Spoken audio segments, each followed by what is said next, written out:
Yo nací en Cutralcó, es una ciudad de Neuquén. Para mí, Cutralcó tiene una potencia onírica fuertísima, por lo tanto poética. A veces siento que nunca dejé de vivir en Cutralcó, en realidad sueño con Cutralcó, mis sueños son siempre en Cutralcó. Nunca hay un río ni un álamo en los sueños, nunca. Hace más años que vivo en realidad en Neuquén que Cutralcó. En Cutralcó pasó mi infancia y mi adolescencia. Nací en el 63, en junio. Dice mi mamá que tuvo que ir a una partera, nací en casa, en la casa de ellos, digamos. Era invierno, pero siempre mi mamá cuenta que ella recuerda de estar en plenas contracciones y de estar mirando las rosas. Tenía rosas afuera que cuidaba muchísimo, con mucho amor, porque estaba en invierno, empezando, entonces siempre tengo ese recuerdo, ¿no? Como a veces hasta creo recordar las rosas. Capaz que ahí empieza la cuestión poética, ¿no? Con la invención. Pasé toda mi infancia, escuela, secundaria, todo común y corriente. Lo único creo que era distinto del resto de las chicas y de los chicos era que yo leía muchísimo. O sea, dejaba de hacer cosas por leer, no era una ermitaña aún, pero que yo dejaba de ir a saltos, ¿no? Esos bailes que se hacían y qué sé yo, porque estaba como muy prendida en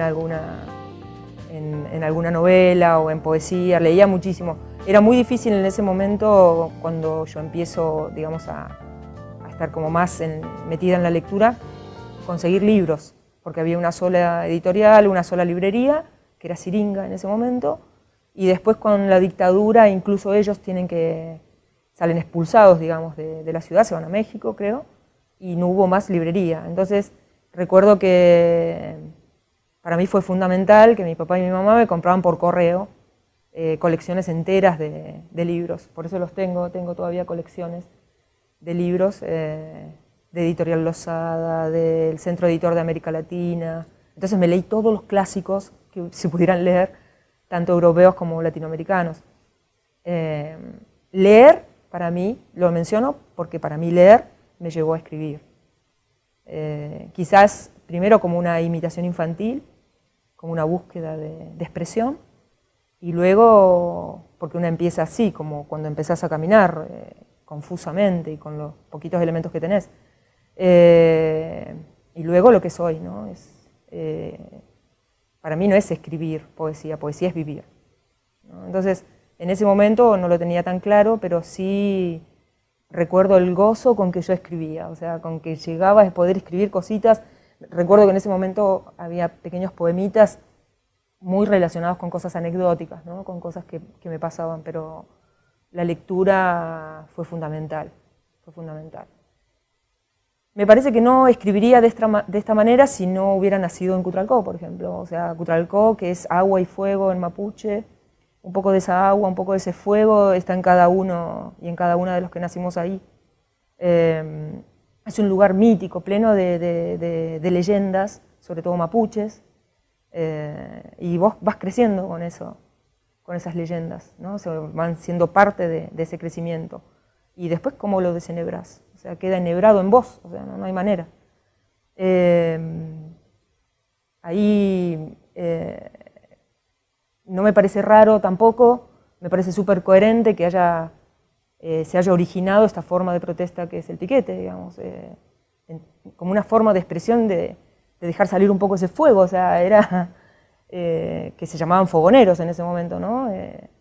Y la gran pueblada, que el otro día hizo ya 15 años esa gran pueblada. Bueno, esas cosas te van formando y van saliendo sí o sí en tu escritura. Se van destilando, ¿no? Y aparecen.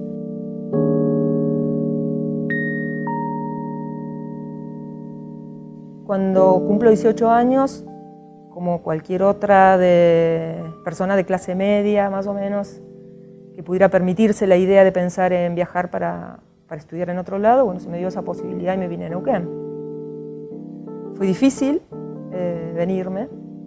Me acuerdo que viajaba todo el tiempo a Cutralcó, o sea, esos viajes son impresionantes también porque tanto tiempo de viaje, tantos años de viaje con todos chicos y chicas que conoces y que te venís para acá, para allá, Ya el petróleo, creo que los asientos del colectivo, el petróleo tenían ya como la forma de cada uno de nosotros y era como un aprendizaje, ¿no? O sea, muy interesante como para analizarlo.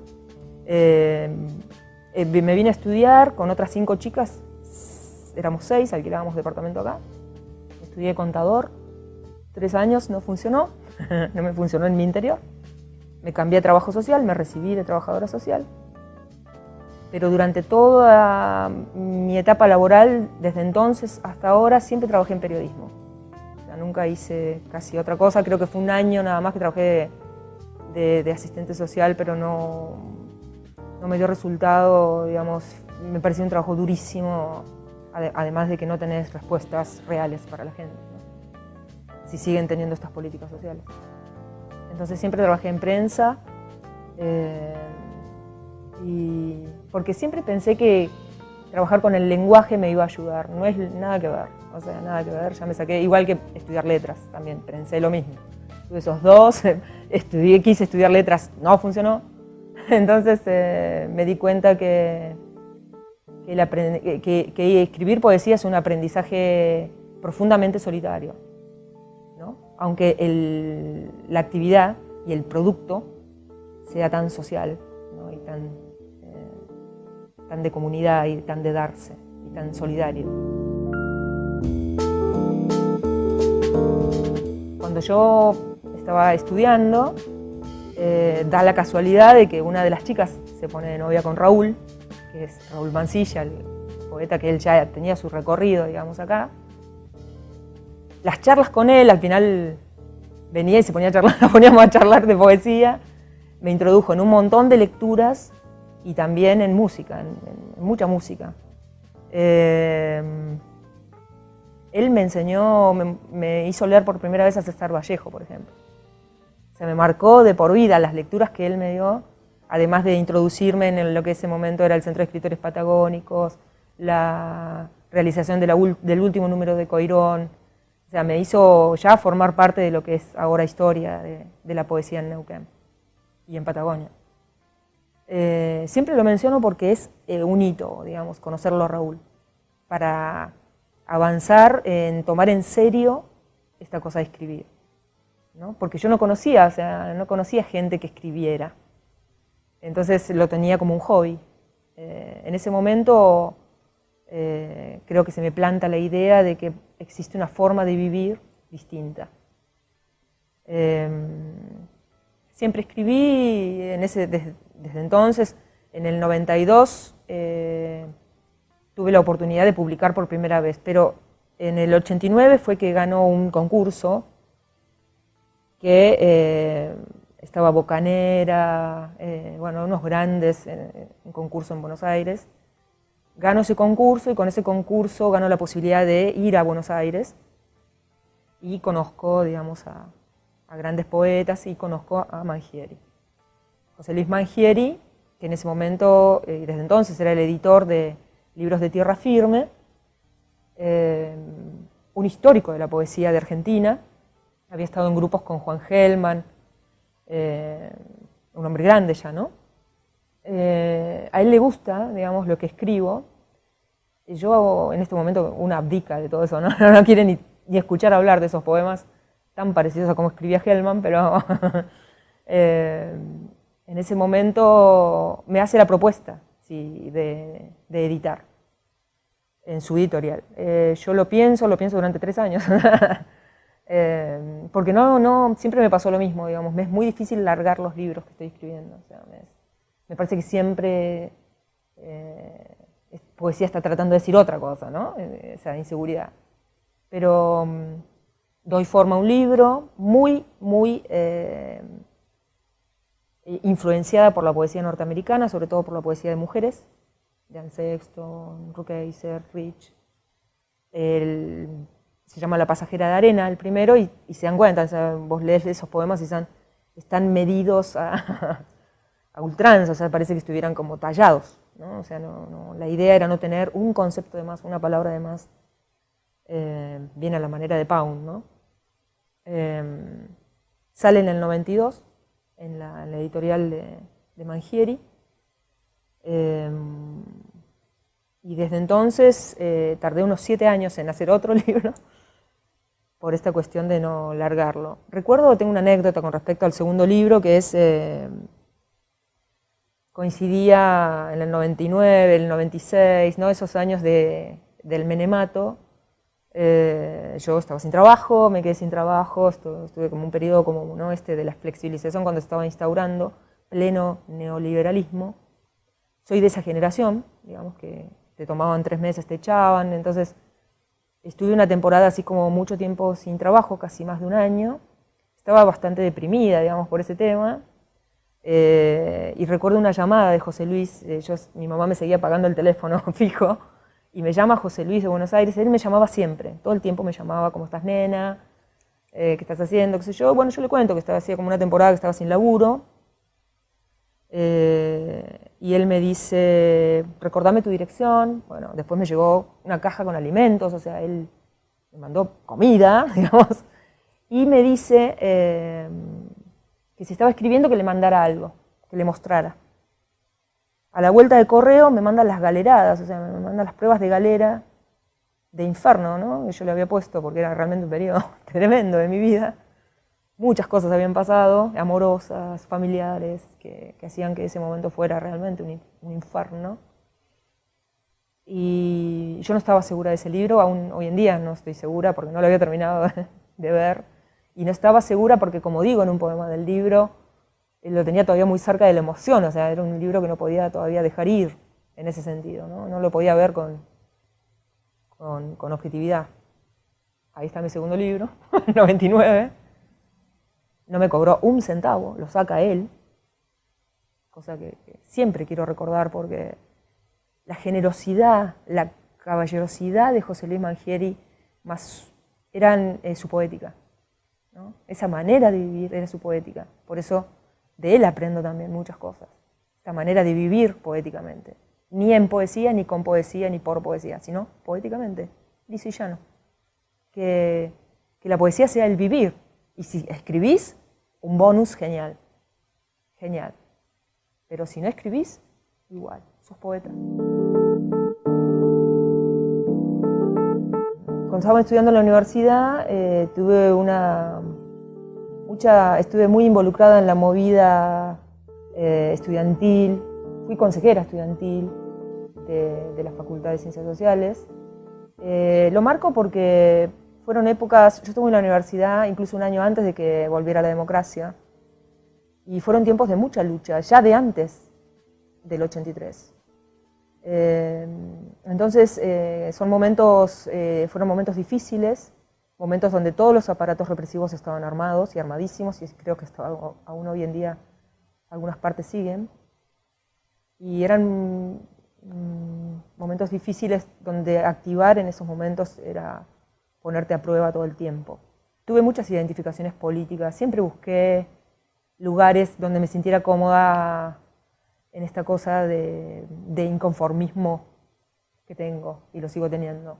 Cuando me recibo, en realidad, de trabajo social, al trabajar siempre en prensa, estuve en 2 movidas del sindicato de prensa. En una fui secretaria de Derechos Humanos y en otra secretaria de prensa del sindicato de prensa. Estuvimos como movimiento estudiantil, estuve en la fundación del Centro de Estudiantes de Servicio Social, no existía hasta ese momento. Me gusta remarcar eso porque ese inconformismo siguió, yo no encontraba la manera. Bueno, yo durante mucho tiempo fui católica, misionera, ¿no? Yo iba a las comunidades mapuches, no a hablar de mi Cristo o de mi Dios, sino a acompañar. Eran los momentos de verano donde los hombres suben con los animales y las mujeres quedan solas con sus niños. Acompañar esa soledad de las mujeres que tejen y toman mate y están en silencio. Se estaba en silencio con ellas. Eran momentos muy, muy bellos realmente. Rescato eso. También, como tenía esos momentos, la iglesia también tuvo sus momentos en que me expulsó. Cuando yo confieso a mi confesor que era lesbiana, también tiene esos momentos, ¿no? En que cada uno de los discursos que daba en el atrio eran dirigidos, en el altar, dirigidos a mí, directos, ¿no? Todo el infierno para mí. Después lo bien vengo al infierno, ¿no? Pero en esos momentos fueron tiempos duros, muy duros, con ataques a mi cuerpo, con ataques, o sea, no podía tolerar tanta violencia exterior y la interior, de no querer ser lo que sos.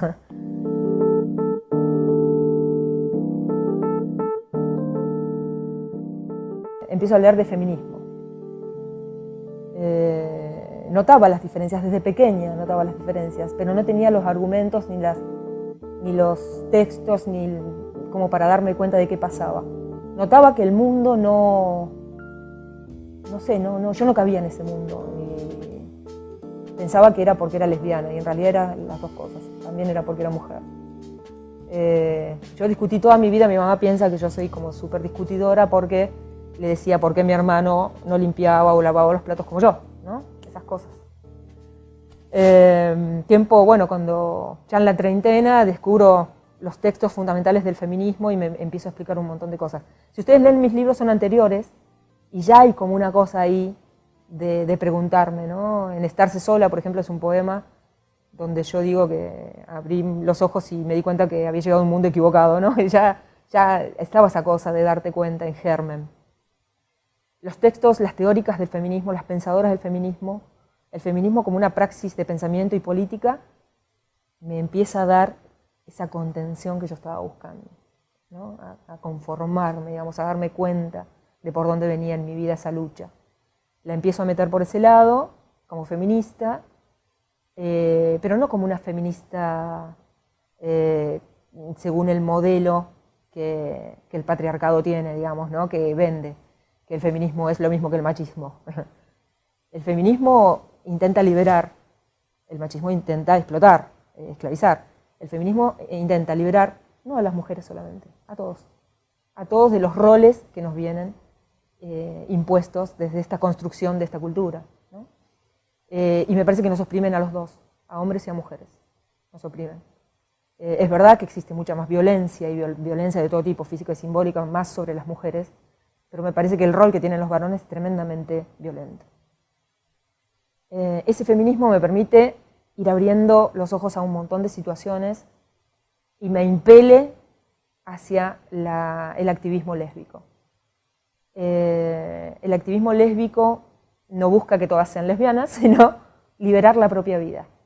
Es la micropolítica de Foucault, ¿no? Es liberar en lo pequeño la propia vida. Lo logro, digamos, he ido liberando en gran parte. Fueron 4 o 5 años de activismo con Fugitivas del Desierto, que era el grupo que tenía. Y también nos dimos cuenta de una cosa con Fugitivas, que el patriarcado oprime integralmente. El patriarcado te oprime como lesbiana, como mujer, como trabajadora, como clase media, como pobre, ¿no? Te oprime de una sola vez. ¿Y nosotros cómo respondemos desde el espíritu revolucionario? Por compartimentos. Por un lado va la clase, por el otro va la disidencia sexual, por el otro van las mujeres, por el otro van los... ¿no? Nunca lo vamos a tirar así. Entonces, si no cambiamos todo, ¿no? El estado de cosas va a seguir igual.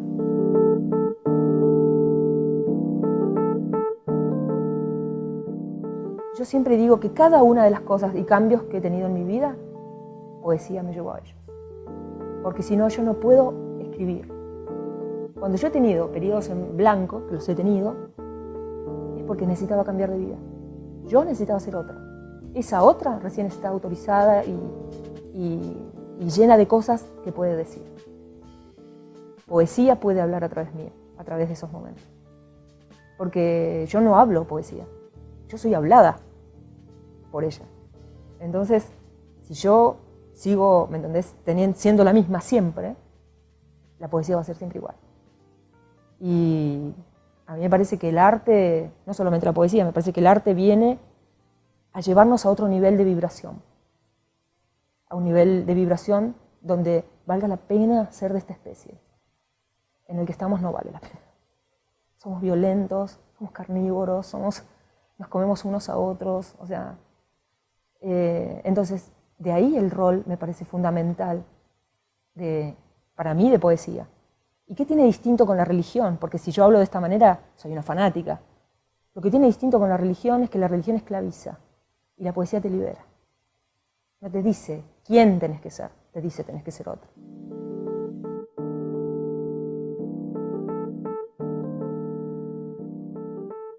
Yo antes pensaba que... Yo sinceramente pensaba que escribía poesía y no que era escrita, ¿me entendés? Pensaba en esta cuestión del oficio, pero cuando cuando trabajaba los poemas no me dejaba conforme. Empiezo ciertas lecturas, en pos de lo que poesía me estaba pidiendo, empiezo a leer Celan, empiezo a leer filósofos, ¿no? Mucha filosofía, Spinoza, mucha filosofía, Blanchot, entonces buscando no qué decir, sino lo que no se dice, ¿no? Y no el silencio, lo que no se dice no es silencio. Entonces, en esas búsquedas, en ese silencio que a mí se me propone interior, es que aparece el ritmo. Yo tenía que estar callada para escuchar el ritmo. Yo estaba callada primero y pensaba que era silencio, que era mudez, y en realidad el ritmo estaba. Porque el ritmo es lo que decía, es esa organización del movimiento de la palabra en el cuerpo.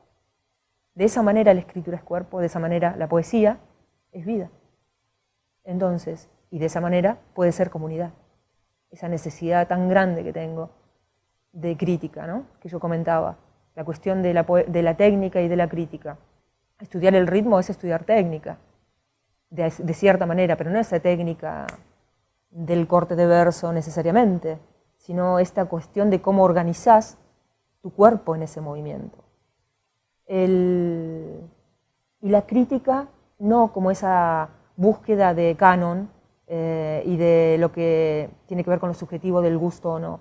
La crítica como manera de tender puentes entre generaciones, ¿no? De volver a tender puentes, porque si nosotros no creamos comunidad, los abismos entre las generaciones, entre las jóvenes y los jóvenes que escriben ahora hoy en día y los que ya vamos creciendo, van a ser abismales.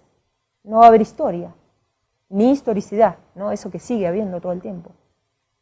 Entonces yo te decía, descubrir que el ritmo es parte de mi cuerpo, que poesía es ese ritmo de mi cuerpo, que me lleva a un determinado estado de vibración, es una manera de vivir poderosa, extraordinaria. O sea, yo agradezco, te juro, yo me levanto y abro los ojos para agradecer esa bendición, pero de verdad lo hago.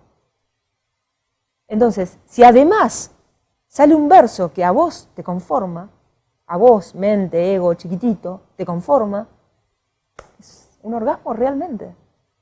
Es algo para agradecer cada minuto.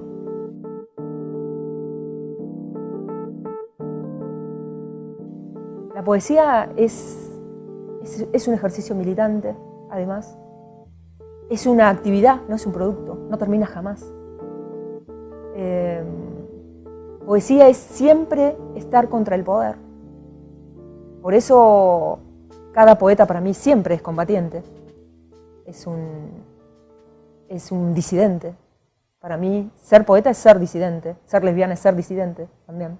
No hay manera de atraparla, porque no hay manera de que ella deje de estar contra el poder. Todo el tiempo, la actividad de poesía es encarnizada, es un ritmo encarnizado contra el poder, contra cualquier poder. Incluso el del poetastro, ¿no? Del literato, del que maneja el lenguaje. Poesía no es lenguaje. Todos los que creemos que la herramienta de la poesía es el lenguaje, no. El lenguaje es la herramienta del poder para someter a la poesía. No nos dejemos usar por el lenguaje. Poesía es el ritmo, que se organiza dentro del lenguaje para horadarlo. Lo socava todo el tiempo. Nunca el lenguaje está diciendo lo que cree que quiere decir. Poesía siempre le hace decir otra cosa. Eso es lo bueno. Llegué a este momento de mi vida en que el taller me resulta incómodo. El taller me resulta incómodo porque siempre hay alguien que tiene un poquito más de saber en el taller y que va y lo comparte. Esa cosa de atrio ya no me va. Por eso, si voy a algún lado invitada donde la gente le parece que tengo algo interesante para decir, yo primero se lo agradezco y segundo voy con una forma distinta que es esta, de establecer una conversación, porque la conversación siempre es horizontal, cada uno tiene su cuotita de discurso y de verdad y de cosa interesante para compartir. Cuando te juntás con todos, esa verdad es colectiva y funciona para todos. Es la única manera de que la podamos ver a la cara, o sea, si no, cada uno nos estamos mirando al espejo todo el tiempo. Recién cuando te mirás al otro, construís verdad.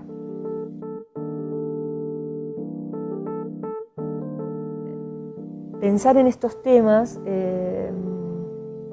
me hacen sentir todo el tiempo que la poesía es una escritura en tiempo presente. Poesía, si vos vivís, lo ideal para mí es vivir en el tiempo presente porque no tenemos pasado y no tenemos futuro, no existe. Son ficciones como es una ficción el mundo tal como está construido. Por eso es lo bueno, darte cuenta, cuando vos te das cuenta que es una ficción, esta construcción, es porque el germen de destrucción de ese mundo y de posibilidad de otro está naciendo.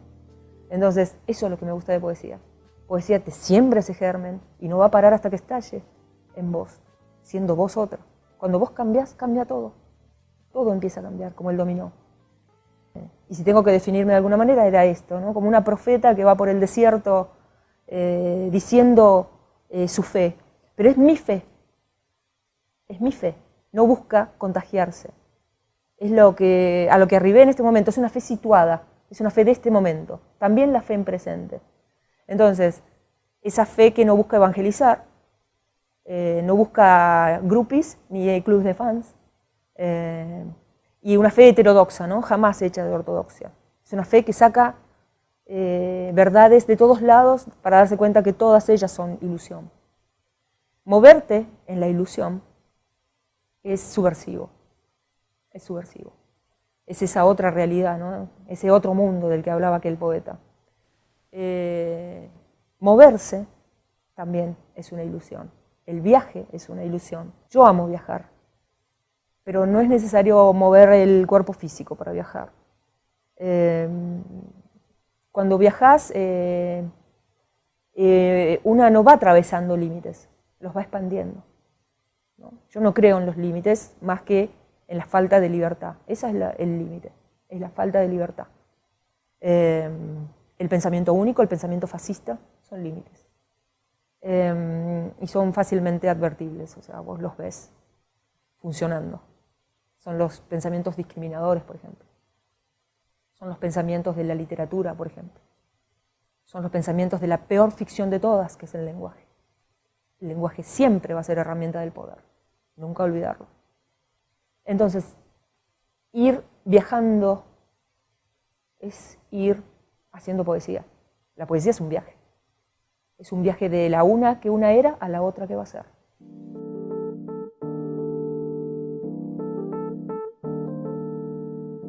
He viajado mucho gracias a poesía y he conocido mucha gente y eso me ha permitido crear comunidades de amor poético. Sinceramente, o sea, Patagonia, por ejemplo, por decir algo, por circunscribirlo, y que soy injusta estableciendo ese límite, me ha dado realmente una comunidad, una hermandad en la que me siento contenida. Hay excelentes poetas por toda Patagonia, Está estructurada vertebralmente con poetas enormes, desde el último lugar hasta el norte, y de océano a océano prácticamente. Y todo tipo de poéticas, y todas esas poéticas hermanadas en un ritmo. No siempre el mismo ritmo, pero sí en la poesía como ritmo. Descubrir ciertas poesías ligadas al lenguaje mapuche, por ejemplo. No te voy a decir que era un ritmo de cultrum, pero casi, ¿no?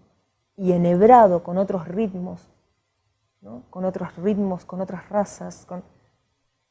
Realmente los viajes no me han dado más que amor, sinceramente. Yo me parece que la poesía en Patagonia está en un momento extraordinario. Ha tenido momentos extraordinarios y creo que está nuevamente en un momento extraordinario, de extraordinaria producción y de bastante circulación entre Patagonia, ¿no? De bastante circulación. Creo que, disculpen, Facebook ha ayudado un poco a eso. Los blogs, la proliferación de blogs, Internet en general, las nuevas tecnologías han ayudado un montón a esto, a conocer más qué se hace en el resto de Patagonia y en el resto del, no sé si del país. Pero quiero resaltar específicamente algo que me parece que no lo he notado solo yo. La escritura de mujeres en Patagonia es tan numerosa que es imposible dejarla pasar, ¿me entendés? Y no mencionarla. O sea, la tengo que mencionar porque es tan enorme en número, cantidad de mujeres y la calidad de lo que están escribiendo es tan grande que tenés que mencionarla como suceso. Quería resaltarlo. Y mujeres de todas las edades y de todas las generaciones. Eso lo quería resaltar. De hecho, suelo escribir y suelo ser invitada a charlar sobre estos temas de mujeres y escritura, ¿no? Porque es algo en lo que pienso, es algo en lo que reflexiono todo el tiempo, porque me compete, ¿no? Soy una mujer que escribe y tiene su cosa peculiar y distinta del hombre que escribe, es distinto. No estoy hablando de que, no me estoy metiendo en el berenjenal de la poesía femenina, que no existe tal cosa para mí, pero sí es distinto. Tiene que serlo, somos distintos en una sociedad, somos distintos al escribir.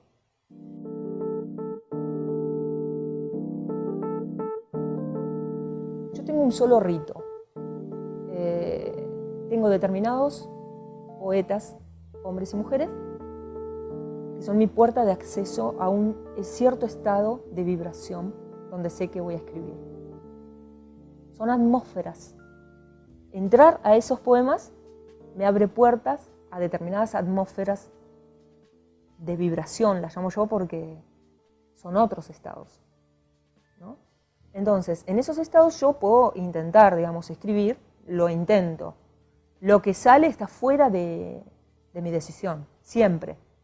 Siempre. Incluso cuando yo he querido que mi mente sea la que dirija, no me ha ido bien. No me ha ido bien. En esos estados vibratorios, no me gusta llamarles de inspiración tampoco, pero porque tienen un montón de laburo. Yo leo un montón y hago un montón de cosas para hacer otra, ¿no? Es mucho laburo el que se hace. Pero entrar a esos momentos solamente me llevan algunos poetas, hombres y mujeres. Y son momentos en que tengo que estar en completa soledad, en silencio, y ya trabajar los poemas es otra cosa. Una vez que están el germen del poema, o lo que ha salido, lo que poesía ha dictado, ya trabajarlo es otra cosa, es otra etapa. Yo para trabajarlos en general lo que me he tomado la mala costumbre de hacer mis petates, agarrar cositas, mochila e irme, viajo, para estar completamente sola. Me voy con un montón de libros y qué sé yo, para ver si poesía, a ver qué me está diciendo en eso que se está escribiendo, ¿no? Y seguir estando atenta a ese diálogo que es continuo, no termina nunca. Vos dormís, le dice Maritza Kusanovic, ¿no? Vos dice que poesía la molesta todo el tiempo, incluso más cuando duerme, ¿no? Y esa actividad continua de poesía es verdad, todo el tiempo te molesta. A veces una trata de estar alienada y se hace la que no oye, pero es una voz continua. ¿Sí? O eso o estoy loca, definitivamente.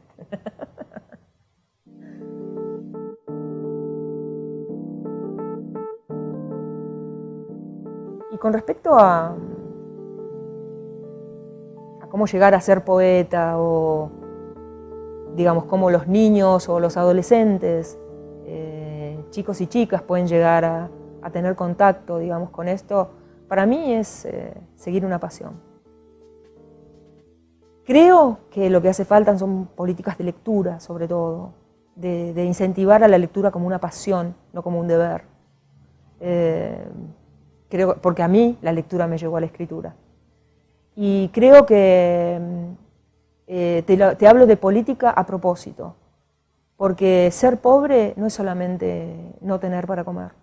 Ser pobre también es no ser escuchado, y ser pobre es también no poder expresarte, que no te den las posibilidades, los recursos para poder expresarte, que no te den la posibilidad de ser artista, es ser pobre. Y creo que esas políticas existen y son interesadas, ¿no sabes? pienso que son a propósito, porque el que no tiene pensamiento no se expresa, ¿no? El que no tiene posibilidad de crítica de lo que es de la sociedad, tampoco va a expresarse.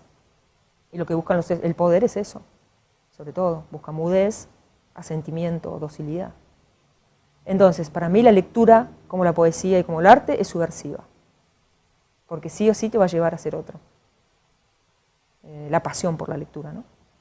Así que me parece que tranquilamente alguien que incentiva a leer y lee es la misma persona. O sea, la persona que lee va a incentivar a leer. Y creo que hace falta entre las docentes y los docentes despertar ese fuego. Porque solamente que ellos tengan el fuego lo van a poder despertar en sus alumnos.